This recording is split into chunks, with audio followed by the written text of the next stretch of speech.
Bonjour à toutes et à tous, dans cette nouvelle vidéo, je vais vous parler d'un méchant, peut-être le pire criminel qu'on retrouve dans les trois sutras de la Terre pure, hein. Nous avons ici la traduction par le révérend Jean Héracle.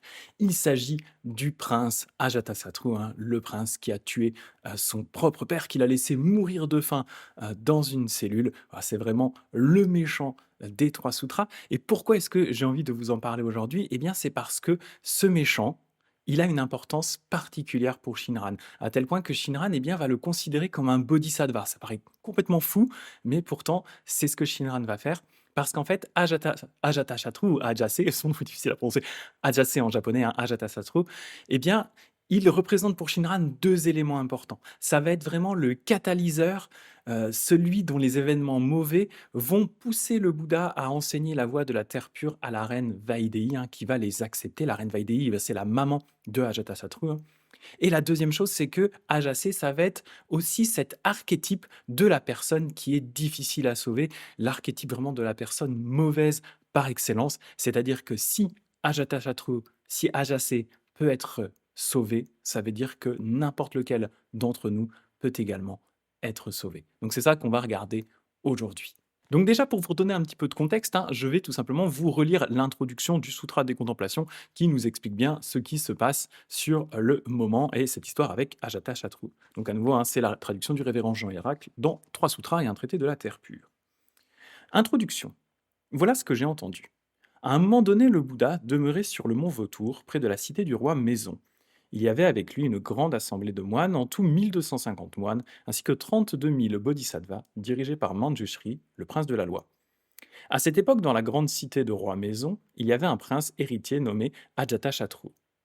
Suivant les conseils de son méchant ami de bien Devadatta, Devadatta, hein, c'est le cousin du Bouddha, hein, celui qui essaie d'usurper la place du Bouddha, hein. Donc en suivant les conseils du méchant Devadatta, ce prince avait fait arrêter son propre père, le roi Bimbisara, et l'avait fait enfermer dans une chambre entourée de 7 murailles où il était interdit à tout ministre ou officier de se rendre. Or, la reine principale s'appelait Vaidéhi et vénérait profondément le grand roi. Après s'être purifiée par un bain, elle prit une bouillie de riz, la mélangea avec du miel et du petit lait, et s'en enduisit le corps. Elle cacha du jus de raisin dans son collier et se rendit auprès du roi. Le roi mangea la bouillie de riz et but le jus, ensuite il demanda de l'eau et se rinça la bouche. Quand il eut fini de se rincer la bouche, il joignit les paumes de ses mains et se prosterna en direction du mot vautour, rendant hommage de loin à l'honoré du monde. Ce faisant, il s'écria: Le grand descendant de Modgala est mon parent et mon ami, puisse-t-il par compassion m'enseigner les 8 préceptes. Alors le grand descendant de Modgala vola aussi rapidement qu'un aigle et arriva dans le demeure du roi. Ainsi donc, jour après jour, il enseigna les 8 préceptes au roi. L'honoré du monde envoya pareillement le vénérable Purna afin d'exposer la loi au roi. 3 semaines s'écoulèrent ainsi, et parce que le roi nourri de bouillie de riz et de miel entendait la loi, sa mine demeurait saine et plaisante. Alors Ajatasattu demanda au gardien de la porte: Le roi mon père est-il encore en vie? Il avait vraiment l'intention de le laisser mourir de faim, hein. Le gardien de la porte répondit: Grand roi, la reine principale sendit le corps avec de la bouillie de riz et du miel, elle met du jus de raisin dans son collier et en fait présent au roi. Les religieux descendants de Modgala et Purna viennent à travers les airs pour enseigner la loi au roi, et l'on ne peut rien faire pour les en empêcher. Le gardien de la porte, c'est vraiment pas très efficace, hein. En entendant ces paroles, Ajatasattu se fâcha contre sa mère et s'écria: Ma mère n'est qu'un bandit, complice d'un autre bandit. Les religieux sont des hommes pervers qui utilisent des incantations trompeuses afin de prolonger la vie de ce mauvais roi et l'empêcher de mourir. Ce disant, il porta la main à son épée avec l'intention de tuer sa mère. Or, il y avait là un ministre nommé Clarté de Lune. Il était d'une brillante intelligence et d'une grande sagesse. Prenant avec lui Jiva, il rendit hommage au roi et lui dit: Grand roi, nous autres tes ministres avons appris dans les recueils du Veda que depuis le début de cet âge, il y a eu 18 000 mauvais rois qui, par cupidité pour le trône, tuèrent leur père, mais nous n'avons jamais entendu dire qu'il y en eut qui tuèrent leur mère. Ô roi, en ce moment, tu t'apprêtes à commettre ce crime abominable qui souille tout l'ordre de la noblesse. Tes ministres ne supportent pas d'entendre cela. C'est l'acte d'un homme de basse caste. Il n'est pas convenable que nous demeurons ici. Quand les deux grands ministres eurent fini de parler, ils mirent la main à leur épée et entreprirent de se retirer. Alors Ajatasattu fut saisi d'un grand effroi, il s'adressa à Jiva et lui dit: Tu ne vas donc plus m'aider? Jiva répondit: Grand roi, veille à ne pas tuer ta mère. À ces mots, le roi se repentit et demanda pardon. Aussitôt, il déposa son épée et renonça à l'idée de tuer sa mère. Il donna l'ordre à un chambellan d'enfermer la reine au plus profond du palais et de l'empêcher d'en sortir. Donc voilà en gros, hein, les événements qu'on a ici dans l'introduction, hein, du, Sutra des Contemplations et vous voyez que, effectivement, Ajatasattu, hein, il est tout simplement coupable de faire mourir son père, de faim. Il a failli, tuer sa mère si ses ministres ne l'avaient pas empêché, il aurait également tué sa mère. Donc c'est vraiment une personne, on va dire, peu recommandable et d'ailleurs pour l'anecdote, c'est un passage qui peut toujours marrer là-dedans, hein, c'est le fait que les ministres sont en mode: «Oui bon, tuer un roi quand tu es prince, tuer ton père, c'est pas GG mais bon, gros ils l'ont tous fait donc ça passe. Par contre, tuer ta maman, ah non, hein. Ah non, non, on touche pas aux mamans. Ça c'est non. Si vous faites ça, on n'est pas des sauvages ici non plus, quoi. Voilà, ça me fait toujours marrer la petite nuance entre les 2. Il y en a un, ça passe vaguement, l'autre, ah c'est non. Ça c'est hors de question, quoi. Donc maintenant que je vous ai donné cette introduction, hein, ce qu'on va voir, c'est comment est-ce que Shinran va interpréter justement, cette histoire d'Ajatasattu et surtout les conséquences qu'il va avoir suite à cette introduction. Globalement, ce qui va se passer après, hein, c'est que la mère de Ajatasattu, elle est complètement désespérée. Elle voit son propre fils qui est en train de tuer, le roi à petit feu en le laissant mourir de faim. Elle ne peut plus rien faire parce qu'elle est enfermée dans le palais. Elle se désespère. Elle va demander de l'aide au Bouddha. Le Bouddha va venir lui enseigner et en fait, elle cherche à sortir de ce monde de souffrance parce qu'elle elle en a eu bien sa dose et le Bouddha va donc lui enseigner la voie de la terre pure, hein. Il va lui présenter les différentes terres de Bouddha et Vaidéhi va sélectionner celle du Bouddha Amida et va faire le vœu de renaître auprès de ce Bouddha. Et donc, pour Shinran, hein, ça c'est important, ça veut dire que suite à ces actions de Ajatasattu, eh bien, d'une certaine façon, la reine se retrouve dans un état d'esprit où elle est prête à écouter les enseignements de la terre pure et elle est prête à les accepter. On a cette passage hein, justement du Sutra des Contemplations où eh bien, la reine va dire au Bouddha, hein, honoré du monde, bien que toutes ces terres de Bouddha soient complètement pures et lumineuses, je désire pourtant renaître dans le monde du suprême bonheur du Bouddha Amida. Daigne seulement, honoré du monde, m'enseigner comment diriger ma pensée et obtenir l'attitude correcte. Donc elle dit, hein, vraiment, je choisis la terre du Bouddha Amida, c'est là que je veux renaître. Donc s'il te plaît, Bouddha, enseigne-moi comment est-ce que eh bien, je peux renaître auprès de ce Bouddha. Et le Bouddha va lui enseigner dans le Sutra des Contemplations. Donc vous voyez, d'ici, hein, on a cette idée que, eh bien, d'une certaine façon, grâce à Ajatasattu, grâce à ses actes mauvais, on a enfin, pour la première fois, une personne qui est prête à écouter les enseignements de la terre pure. Et Shinran, il va exprimer cette idée très clairement dans le Kyōgyō-shinshō, hein, son ouvrage principal, hein, sa pièce maîtresse. Et dans la préface de ce document, hein, il parle très précisément de cette histoire et il va le dire, hein, lorsque les conditions nécessaires au développement de la voie de la terre pure arrivèrent à maturité, Devadatta réussit à persuader le roi Ajatasattu de commettre son terrible crime. C'est alors que Shakyamuni apparut pour encourager Vaidéhi à se tourner vers la terre du bonheur paisible, montrant ainsi qu'il y avait un être prêt à accepter les enseignements de la terre pure. Donc vous voyez ici, Ajatasattu, hein, c'est le catalyseur qui va permettre le développement de la voie de la terre pure. À tel point que Shinran, il continue hein, dans cette préface du Kyōgyō-shinshō, et il dit ainsi, nous voyons que ces êtres incarnés, en fait, il parle de Bodhisattva ici, hein, et donc il parle aussi de Ajatasattu, il parle aussi de Devadatta, le cousin maléfique du Bouddha, il parle aussi de Vaidéhi. Ainsi, nous voyons que ces êtres incarnés souhaitaient en toute bienveillance sauver tous les êtres de la misère et de la souffrance, et que le cœur de compassion du héros du monde s'étend même aux pires criminels, ceux qui blasphèment la loi, donc le dharma juste, hein, et même à ceux qui sont entièrement dépourvus de la moindre racine de bien. Et donc, on voit ici, hein, dans cet extrait, que eh bien, Shinran considère vraiment Ajatasattu comme un bodhisattva. En réalité, hein, quand on le lit, on a un peu cette impression que pour Shinran, les événements qui sont décrits dans ce sutra des contemplations, eh bien, c'est un peu comme une sorte de sitcom, de pièce de théâtre, où les différents protagonistes seraient des acteurs. En fait, ce seraient des bodhisattvas qui prennent l'apparence d'être pour générer tout ce drama qui permettent de créer les conditions pour les enseignements de la terre pure. Vraiment comme si c'était des acteurs qui auraient un rôle bon ou mauvais, pour que les conditions, se passent, hein, pour que les conditions de l'enseignement de la terre pure arrivent. Mais, peu importe en fait si leur rôle est bon ou mauvais, l'acteur en lui-même reste pour le coup un bodhisattva, de très haut niveau qui prend sur lui justement pour apparaître comme quelqu'un de mauvais. Donc ça, c'est une première interprétation, un coffre Shinran ici qui est assez, intéressante et donc vraiment cette idée que Ajatasattu est important car c'est le catalyseur des enseignements de la terre pure, celui qui va pousser la reine Vaidéhi à être prête à les écouter. Et donc, on a enfin une personne qui est là pour accepter les enseignements de la terre pure du Bouddha Amida. Le deuxième point qui va être assez intéressant, c'est le fait que pour Shinran, Ajatasattu, ça va être vraiment l'archétype de la personne qui est difficile à sauver, vraiment le criminel par excellence, la personne qui n'a plus aucune racine de bien, le bon bout ultime d'une certaine façon. Dans l'extrait qu'on a vu du Kyogo Shinsho, hein, il y a une phrase qui va être vraiment cruciale pour comprendre ça, c'est quand Shinran dit que le cœur de compassion du héros du monde s'étend même aux pires criminels, ceux qui blasphèment la loi juste et même à ceux qui sont entièrement dépourvus de la moindre racine de bien. En fait, ce cas, hein, c'est d'une certaine façon ce qu'on retrouve dans le passage d'exclusion du 18e vœu. J'avais fait une vidéo hein, sur le principe d'exclusion du 18e vœu. Souvent, quand on parle du 18e vœu, on va le réciter en disant hein, si moi, devenu Bouddha, tous les êtres vivants des 10 quartiers, ayant le cœur sincère, la foi sereine et le désir de renaître en mon pays, vont jusqu'à penser à moi 10 fois n'y vont pas renaître, je ne veux pas de la parfaite illumination. En général, on s'arrête là. Mais en réalité, il y a un principe d'exclusion qui se trouve à la fin. Seuls sont exclus ceux qui commettent les 5 rébellions et calomnient la bonne loi. Donc dans la vidéo hein, que j'avais fait sur ce sujet-là, j'avais bien expliqué que pour Shinran, en fait, ce principe d'exclusion, c'est un principe de précaution, c'est-à-dire c'est une mise en garde pour les gens pour éviter qu'ils commettent ce genre d'actes mauvais, mais aucunement ceux qui les auraient commis seraient réellement exclus à partir du moment où ils se tournent vers le Bouddha Amida. Mais ce qui est intéressant, c'est de voir ici hein, que Ajatasattu, il va vraiment représenter justement les fautes de ces 5 rébellions, hein, ces 5 fautes graves, et le fait de calomnier la bonne loi. On a les 5 rébellions. Hein. Les 5 rébellions, c'est le parricide, le matricide, tuer un Naharat, répandre le sang d'un Bouddha, détruire l'harmonie de la Shanga. Clairement, Ajatasattu est un parricide, hein, il tue son papa. Il a failli être matricide, en tout cas, il l'a fait en pensée, hein, il était à 2 doigts de tuer sa mère si on ne l'avait pas empêché.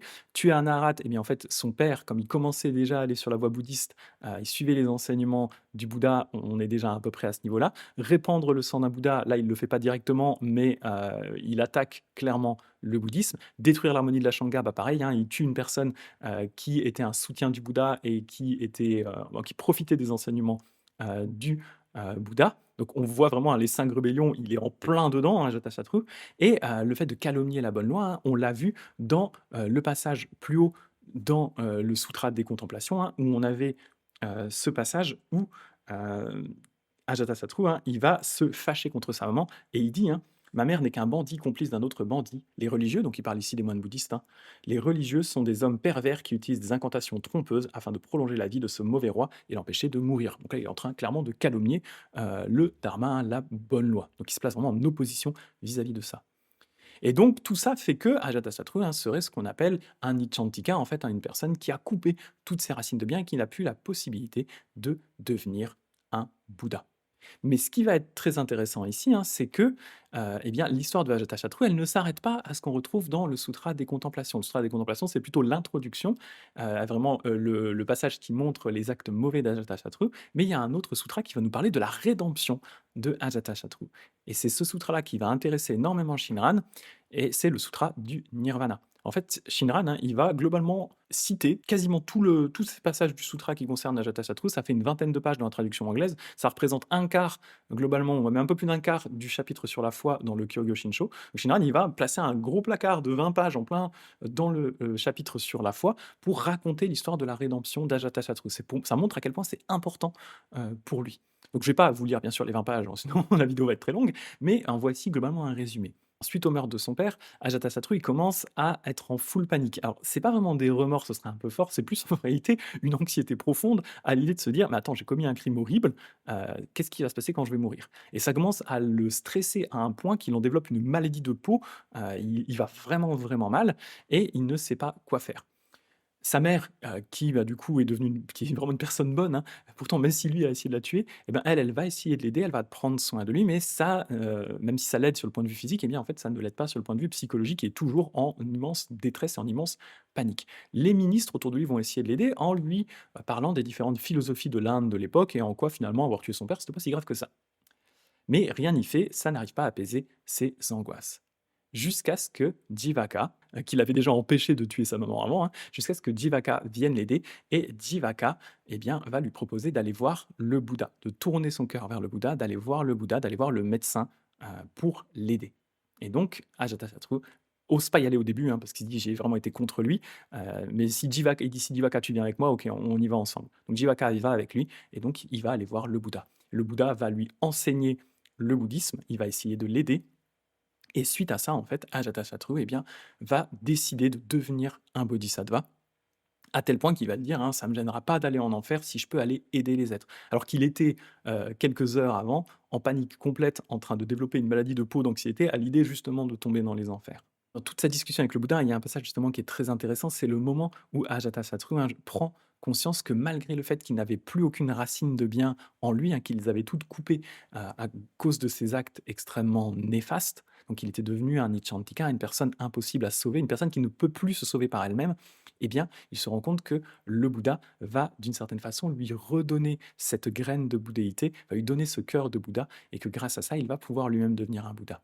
Voici les mots, hein, qu'emploie ici Ajatasattu. Il va parler de deux types d'arbres. Il dit, hein, ô vénérable du monde, en observant le monde, je vois que de la graine de l'Eranda naît l'arbre Eranda.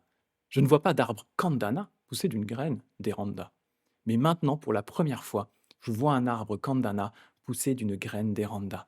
La graine d'Eranda, c'est moi. L'arbre Kandana, c'est le Shinjin, la foi, qui n'a pas de racine dans mon cœur. C'est-à-dire quelque chose qui n'était pas présent en lui à la base, hein, mais qui lui a été donné par le Bouddha. Sans racine signifie qu'à l'origine, j'ignorais la vénération du Tathagata, je ne me confiais pas au Dharma ni à la Shanga. Vénérable du monde, si je n'avais pas rencontré le Tathagata, ô vénérable du monde, j'aurais enduré d'innombrables souffrances pendant d'innombrables kalpas dans le grand enfer.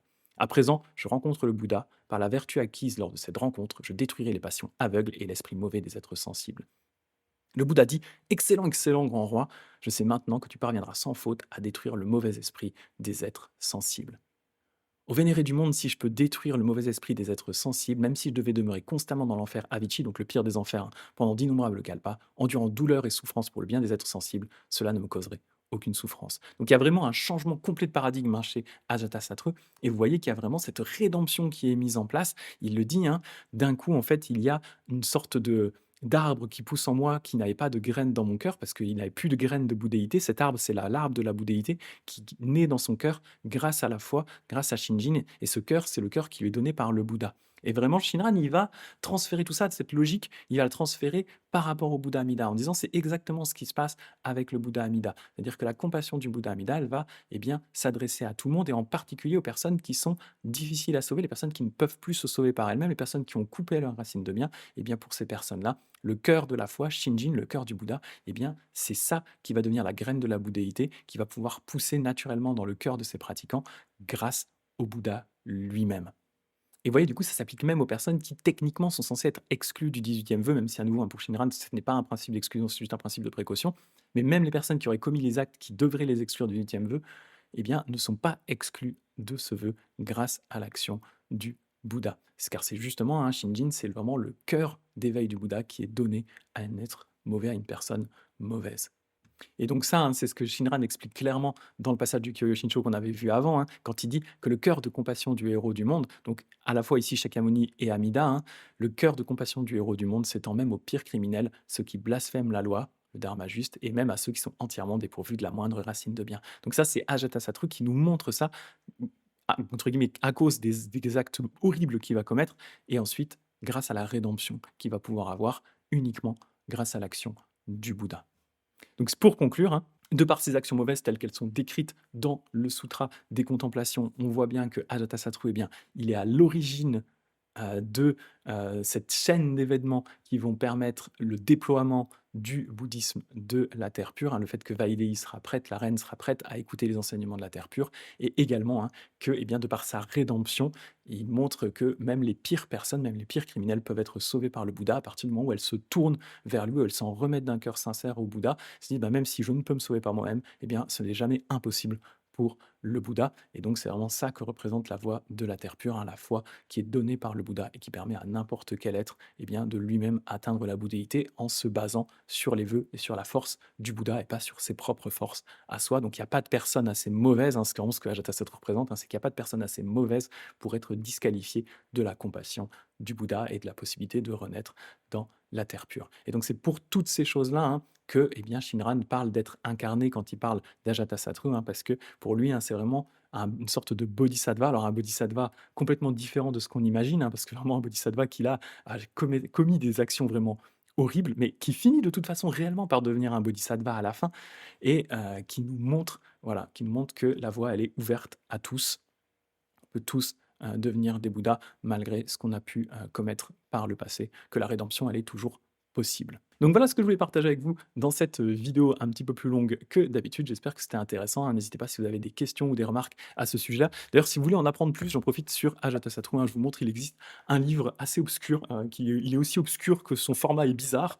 C'est How Ajatasattu Was Reformed, The Domestication of Ajase and Stories in Buddhist History, où il compare, hein, plusieurs versions du récit de Ajase et comment il s'est développé, hein, notamment Ajatasattu, Ajase en japonais, hein. Euh, il va être utilisé dans certaines formes de psychothérapie, de psychanalyse qu'on retrouve, au Japon. Voilà, c'est un peu le pendant japonais de ce qu'on appelle le complexe d'Oedipe, ça devient le complexe de Ajase, vis-à-vis de la mer, au Japon. Voilà, ça a donné naissance à ça et il parle aussi, hein, de voilà, du développement dans les différentes sources. Il y a des sources vraiment plus ou moins bourrines, hein. Il y a une source où a priori Ajase, non seulement il enferme son papa, mais en plus il lui fait couper les bras et les jambes, enfin horrible. Voilà, il y a plein de voilà. Si vous voulez en apprendre plus sur Ajacé et comment, il a été perçu et comment ça a évolué à travers le temps, il y a ce livre obscur qui existe de Michael, Radish, voilà. Et pour terminer, hein, je vous rappelle comme d'habitude que nous avons un serveur Discord sur lequel nous échangeons, sur le bouddhisme. Vous êtes les bienvenus, hein, bien sûr, si vous voulez parler de bouddhisme avec nous.